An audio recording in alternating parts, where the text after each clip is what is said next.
We're in August now, and I thought it'd be a good time to show you how my Chilean guava is doing.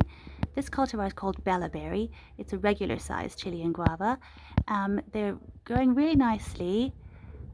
It had quite a hard start. I got it back in October, and I put it in a greenhouse, and it developed some kind of black moldy soot. I think it just didn't like being in that condition, so I'm going to leave it outside. They are evergreen, they're quite hardy, so I'm going to put it in a nice little sheltered spot and hope it does well outside this year. But I'm looking really forward to trying these berries in another month or so. I'll just show you how big they are right now. They're like quite small still, and they're going to be sort of as big as regular sized blueberries and be nice and red when they're ready sometime in September. But I've got some other cultivars growing in another part of the garden, so I'll take you over to seed them as well. This one here is the one I've showed before. It's called Kapow. It's supposed to be the largest fruiting cultivar that we've got. Just like with the other one, the branches are really quite fragile, and they're quite brittle too, so they tend to get really tall and then snap. So I've actually had to make this sort of makeshift sort of little cage for it, and that seems to be working really well because it's growing quite a lot. It's putting lots and lots of growth, as you can see. They're really tall. I bought this one last year as well, at the end of the winter. Around the same time I got Bella Berry, so this one I got in October as well.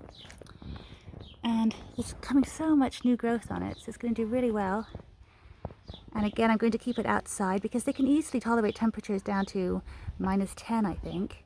They just don't really like cold wind. So as long as I can protect it from that, it should do okay outside. And there's lots of little fruit coming here. These ones are meant to be the biggest ones.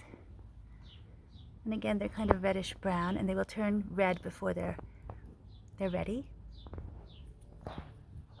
I'll just show you how it looked a little while ago when it was in bloom. It was really beautiful.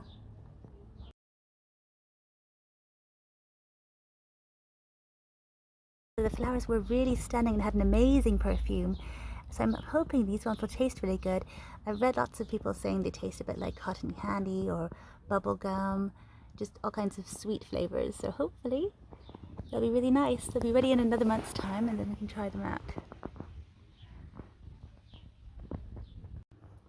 Another one I have is this really beautiful one. It's a variegated one, and it is called Flambeau, and it's really interesting. I'll just show you how to spell that. I didn't get it very long ago, as you can see. I got it back in April, online actually, and it's really grown a lot. They grow so fast, which is a really great thing. And it also had a few flowers, and because the leaves are variegated, the flowers were like quite almost translucent.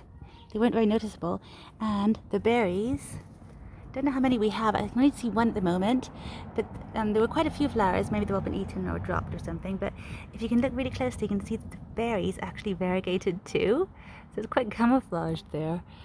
But it'll be fun to try and see if it tastes any different from the other cultivars I have. I can't see any more, so I really hope that little one hangs on.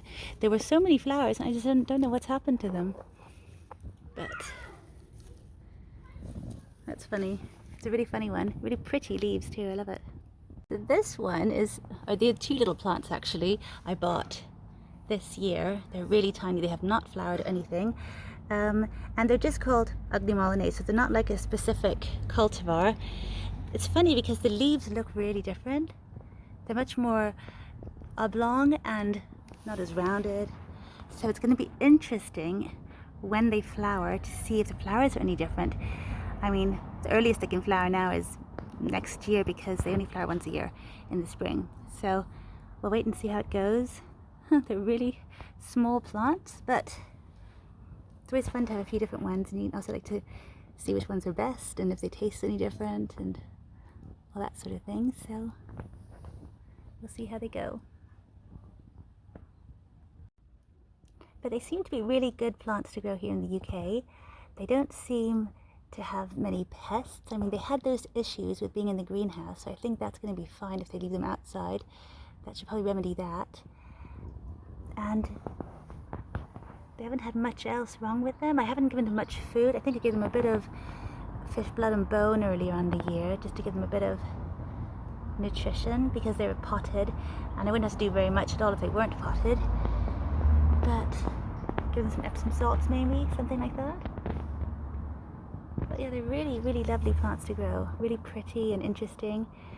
And of course, they actually have a history of being grown here in the UK. They were said to be Queen Victoria's favourite fruit.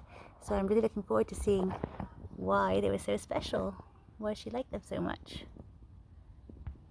By all counts, they sound really delicious, so I'm really looking forward to eating them in about a month's time now.